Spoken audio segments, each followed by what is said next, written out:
everybody, welcome to another episode of Morning Tea, where we sit in our sleepwear and discuss current events. My name is Wahima, but just call me Wah.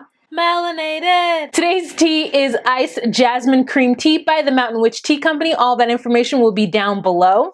All right, so what's been happening in the world today, or this week? What's been happening? A lot. So this week was Super Tuesday. So some interesting things came out of Super Tuesday. Donald Trump won 7 states out of the 11, I believe it was.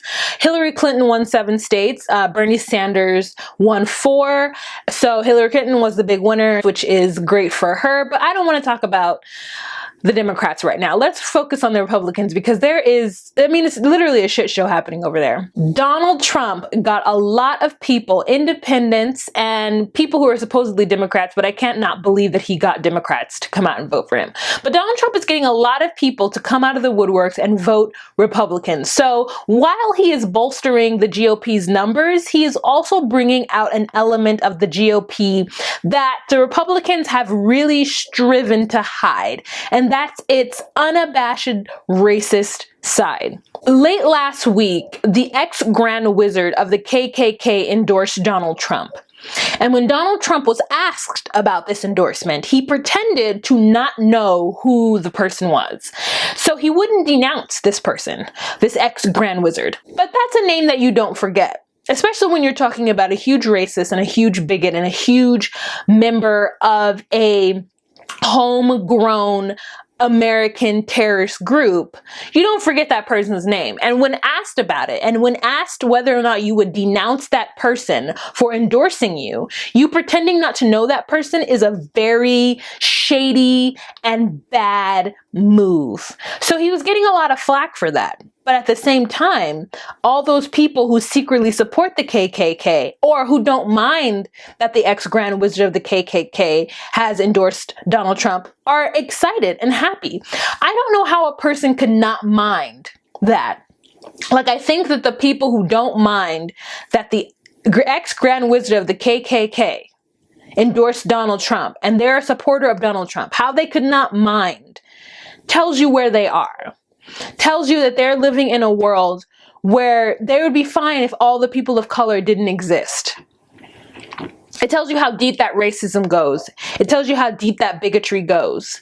And there are a lot of people who are ashamed of their background and who are ashamed of the things that their ancestors have done in the name of greed and in the name of being an American and whatnot. But then there are some people who just don't care because it doesn't affect them and it's not their perspective. When we're living in a world where those people still have a voting voice, it's something to be scared about. And when those people are supporting a president or a presidential nominee who doesn't disavow them, that's an issue. That's why we need to be careful to not let Donald Trump become the nominee for the GOP. And they don't want him to be a nominee either, because I mean, we've all rumbled about how racist Republicans are, but like, now that the real racist Republicans are coming out of the woodworks, the Republican, the GOP, the 1% of that group, they're feeling a little like, no, you need to go back, go back hiding, go back. They don't want that ugly face to come to the forefront, and Donald Trump is that ugly face that's coming to the forefront. Okay, so what the GOP is now strategizing, or what we're hoping that they're going to strategize to do, is try to figure out how to knock Donald Trump out of the race. They set up their sort of nomination process so that the earlier front runner ends up becoming the nominee and not having votes taken away from them, which is why their setup is a little different than the Democratic ones. They set that up because they thought that's what held back Mitt Romney when he was running against Obama, but now that setup has backfired because it is definitely promoting and supporting Trump. So what they want to do is, hopefully, if they can get Kasich and Rubio to drop out of the race, and they're going to get those voters that are voting for Kasich and Rubio to go over to Cruz to level out the playing field a little bit. These are scary times, you guys. And I know I've joked about it and I said it would be interesting to see if Donald were to be president, but the truth is Donald would be a terrible president. He wouldn't get anything done. He's already kind of talked some shit about the Speaker of the House, which is what's his name? Ryan Paul. He's already, or Paul Ryan.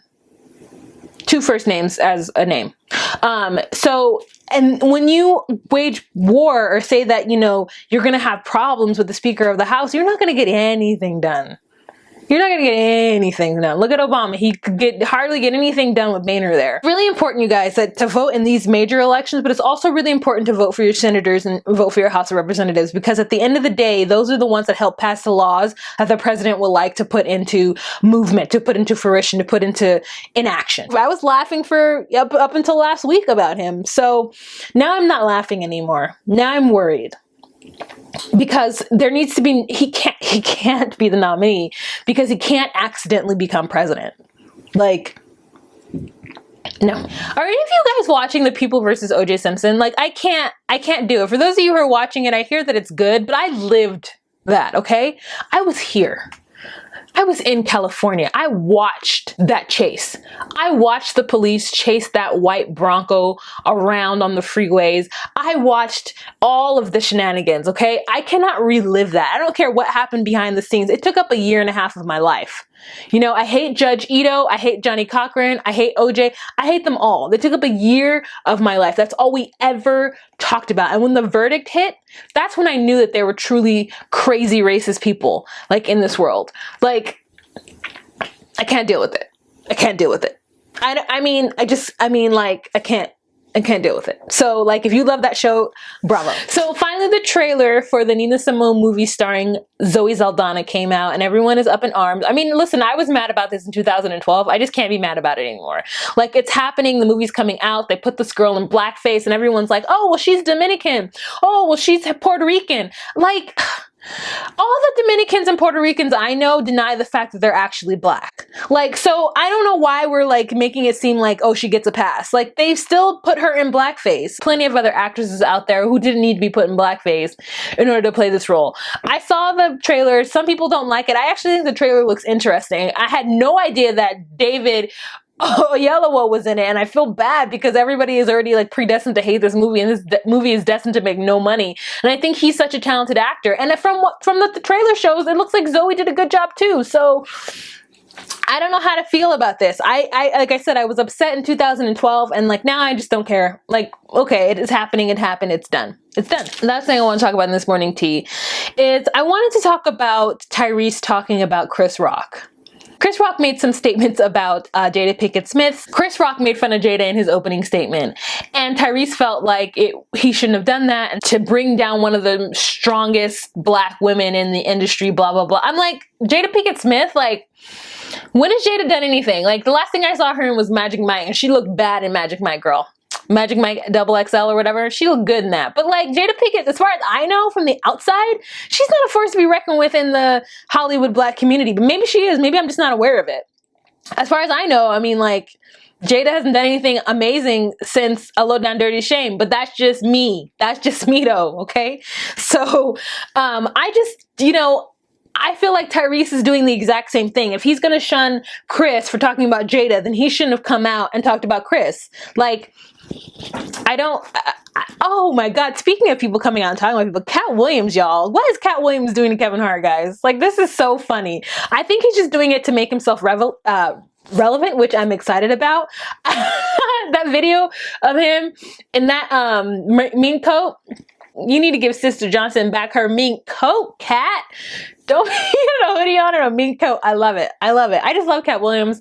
I think he's funnier than Kevin Hart. So I want to see how this all pans out. You know, truthfully, I just want to see how it all pans out. I'm kind of excited about it. All right, guys, that's it for today's episode of Morning Tea. If you'd like to join the conversation, please leave a comment down below. Thank you so much. Have a fantastic day. Bye.